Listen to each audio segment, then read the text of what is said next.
another Boracay vlog. So sa vlog na ito, magbo-buffet breakfast tayo dito sa Sea Breeze Cafe. So ipapakita ko sa inyo guys kung ano yung mga breakfast na kakainin natin ngayon.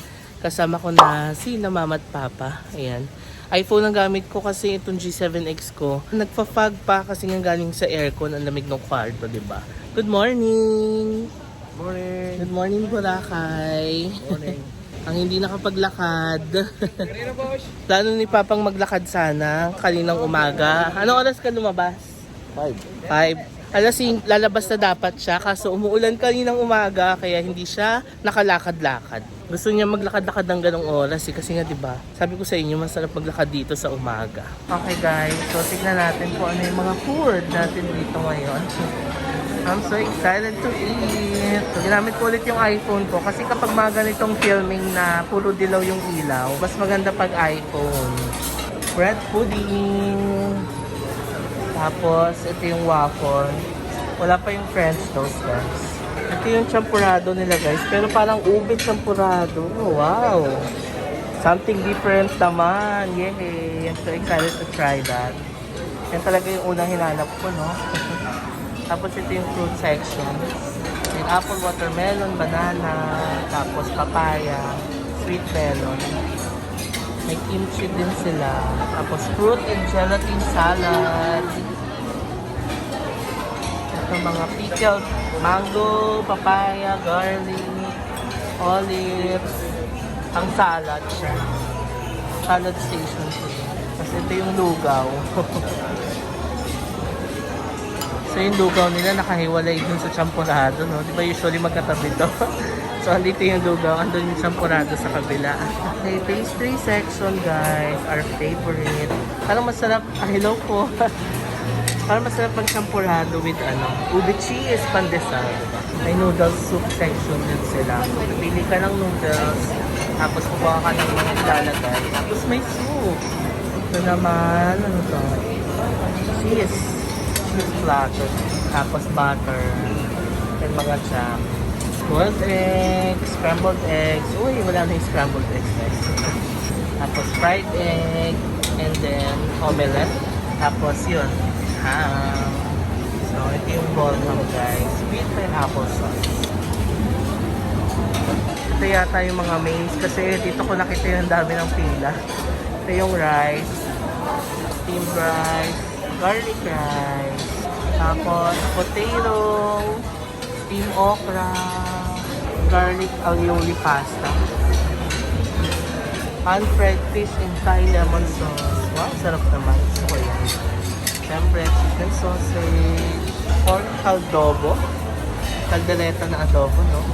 Tapos, Salisbury steak with mushroom gravy sauce.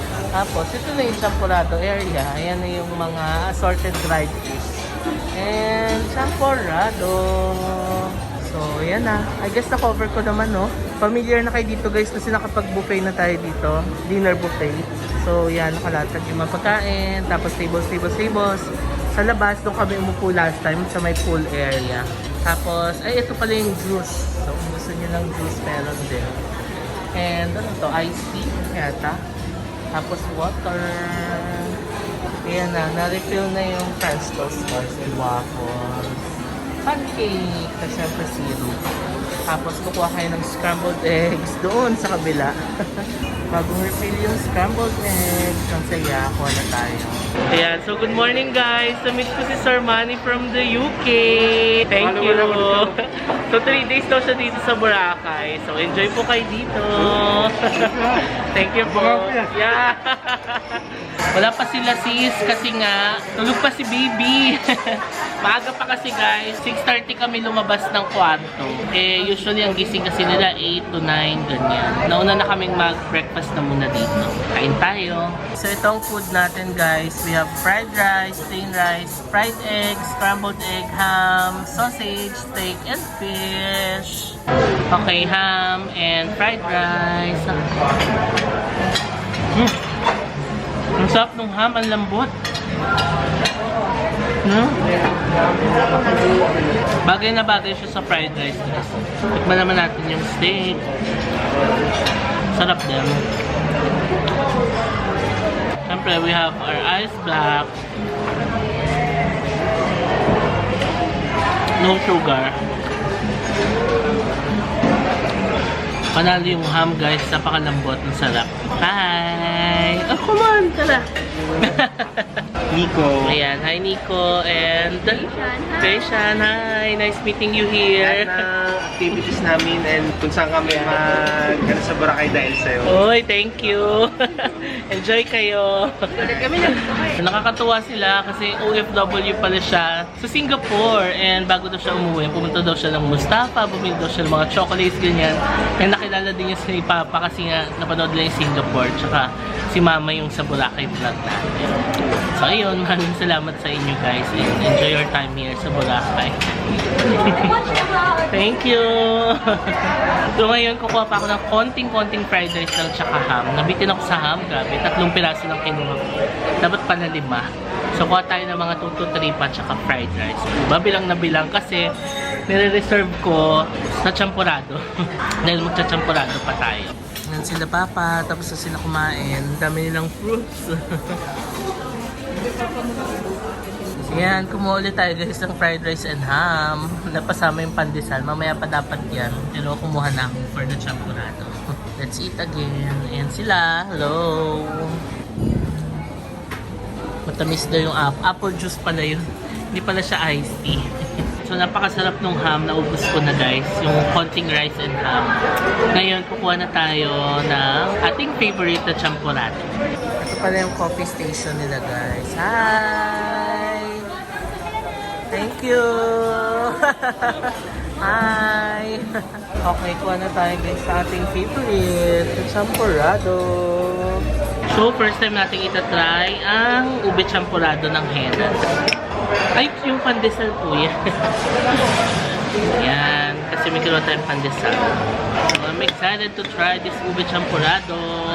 Ever since nag-stay ako sa Henan, puro chocolate na champurado yung nakakain natin. But now, it's ube.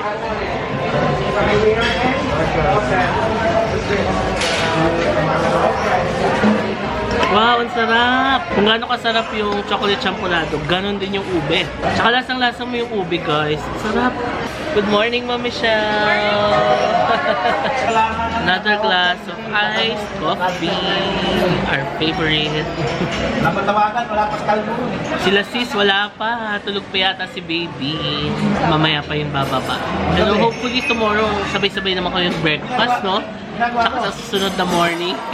Kasi syempre importante na nag-breakfast ka ng masarap pero together with the fam. So we're done guys. Akyatin na namin sila sa room kasi tulog pa si baby para makababa na sila sis at makakain na dito. Kasi hanggang alas 10 lang yung breakfast. Eh paano kung mamaya pag umising si baby, di mamaya pa sila makaka-breakfast. Kahit naman kami sa room, sila mama at papa na lang magbabantay kay baby. Ako I have work to do so kailangan na nating umakyat kasi alas 8 na. Ikaubos yung coffee ko. Yan na si Papa, kinuha lang yung payong na dala namin. So dito na kami dadaan. Thank you! Bye! See you tomorrow! Dito na kami dadaan guys, papasok. So ito pala yung area ng main wing na hindi natin napakita doon sa hotel and room tour natin. Hindi natin to napuntahan, no? So ito yung pool nila. Tapos ayun na yung Sea Breeze Cafe. Dito lang pala yung daan. May ikot pa kami dun sa labas. May daan pala dito. At least ngayon alam na natin para tomorrow for breakfast. Alam na natin kung saan tayo dadaan. Ito hindi din natin ito napakita sa ating tour kahapon. So ito yung convention center nila guys. Golden Pavilion. Tapos andun yung Grand Lobby. So kapag pupunta kayo dito or mag-check-in kayo dito. Paano ba nagbubukas to? Ay, manual ba? Walang power kaya pala ayaw magbukas. Okay, sige. So hindi rin mabubuksan to? Ayan yung front office guys. This is the Grand Lobby. So from the Grand Lobby guys, ito na yung East. Wow, ang daming kuy. Tapos may pagong pa oh. Ayan, ang lalaki oh. So ito yung East Wing. Yun na yung room natin no. Dito tayo ngayon sa Bora para matulog. Yan ang ating mga constituents. Opo, tulog po sila. Staycation po sa Henan ang nangyari. Dito na staycation. Buti pa si Baby Zack. Si Baby Zack, pag nasa loob siya, ayaw niya doon. Umiingit-ingit siya, iyak-iyak siya. Pag nandito siya, tignan niyo. Oh, di ba? Buti pa si Baby Zack. Close to the sun.